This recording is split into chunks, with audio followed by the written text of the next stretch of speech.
வணக்கங்க. நான் பெங்களூர்லேருந்து கண்ணன். இப்போ சூரியன் சனி சேர்க்கைக்கு ஒரு பரிகார கோவில்கள் என்ன இருக்குன்னு பார்ப்போம். முதல்ல சூரியன் சனி சேர்க்கை அப்படின்னா, சூரியனும் சனியும் ஒரே ராசியில் சேர்ந்து இருக்கிறது. அதாவது இப்போ சனி மீன ராசியில் இருக்கார். பங்குனி மாதம் இந்த மீன ராசிக்கு சூரியன் போவார். அப்போ சூரியன் சனி சேர்க்கை ஏற்படும். அப்படி இல்லைனா சூரியனும் சனியும் ஒருத்தரை ஒருத்தர் 7ஆம் பார்வையாக பார்த்துக்கிறது. அது எப்படின்னா, இப்போ சனி மீனத்தில் இருக்கார். போன புரட்டாசி மாதம் சூரியன் கன்னியில் இருப்பார். அப்போ மீனத்தில் இருக்கிற சனியும் கன்னியில் இருக்கிற சூரியனும் நேருக்கு நேர் 7ஆம் பார்வையாக பார்த்துக்குவாங்க. இந்த மாதிரி ஜாதகத்தில் இருக்கிறது. அப்படி இல்லைனா உங்கள் ஜாதகத்தில் இப்போ கோச்சார சனி மீனத்தில் இருக்காரா, இவர் 3ஆம் பார்வையாக 7ஆம் பார்வையாக 10ஆம் பார்வையாக, அதாவது ரிஷபத்தில் சூரியன் இருந்தாலோ, கன்னியில் சூரியன் இருந்தாலோ, தனுசில் சூரியன் இருந்தாலோ, இப்போ இருக்கக்கூடிய கோச்சார சனி இந்த 3 ராசியும் பார்க்கும். அப்போ சூரியன் சனி சேர்க்கை ஜாதகத்தில் ஏற்படும். இந்த மாதிரி ஒரு கனெக்ஷன் உங்கள் ஜாதகத்தில் சூரியன் சனி சேர்க்கை இருந்தாலோ, ஜனன ஜாதகத்தில் இல்லாமல் இருந்தும் கோச்சாரத்தில் சனி சூரியனை பார்த்தாலோ என்ன மாதிரியான எந்த கோவில்களுக்கு போகலாம்? முதல்ல புலிச்சலூர் அகத்தீஸ்வரர் கோவில். புலிச்சலூர் அகஸ்தீஸ்வரர் கோவில் வட திருநள்ளாறு அப்படின்னு சொல்லக்கூடிய அளவுக்கு அந்த கோவில் சனீஸ்வரனுடைய கோவில்.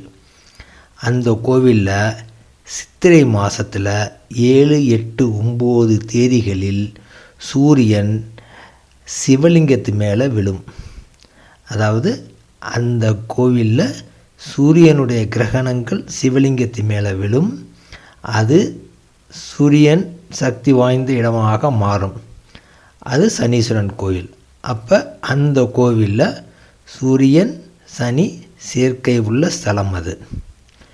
அதே மாதிரி இன்னொரு கோவில் எதுன்னா திருக்கொல்லிக்காடு சிவன். எல்லோரும் பொங்கு சனிக்குரிய கோவில்னு சொல்லுவாங்க. பொங்கு சனிக்குரிய கோவில் வேறு கான்செப்டு. ஆனால் திருக்கொல்லிக்காடுங்கிறது சனி சூரியன் சேர்க்கைக்குரிய கோவில். அது எப்படின்னு கேட்டிங்கன்னா, திருக்கொல்லிக்காட்டில் தான் சிவபெருமான் அக்னி பிளம்பாக காட்சியளித்ததாக புராணம். அக்னி பிளம்பு அப்படிங்கிறது சூரியன், அப்படிங்கிறது சிம்ம ராசி. அதில் இன்னொன்று என்னென்னா, அங்கே உள்ள சனீஸ்வரன் கையில் கலப்பை வச்சுக்கிட்டு இருப்பார். கலப்பை அப்படிங்கிறது சிம்ம ராசியில் உள்ள மக நட்சத்திரத்தை குறிக்கும். அப்போ அந்த கோவிலும் சனியும் சூரியனும் சேர்க்கைக்குரிய கோவில். இன்னொரு கோவில் திருவலஞ்சுழியில் கபர்தீஸ்வரர் கோவில்னு ஒன்று இருக்குது. இந்த கபர்தீஸ்வரர் கோவிலில் சனியும் சூரியனும் ஒருத்தருக்கு ஒருத்தர் நேருக்கு நேராக பார்த்துக்கிட்டு இருக்க மாதிரி இருப்பாங்க. அதனால் இந்த கோவிலும் சூரியன் சனி சேர்க்கைக்குரிய கோவில். சரி, இன்னொரு கோவில் கொடுமுடி மகுடேஸ்வரர். மகுடம் அப்படின்னா மக நட்சத்திரம், அது சிம்மத்தை குறிக்கும். அங்கே தனி சன்னதியில் சனி பகவான் இருப்பார்.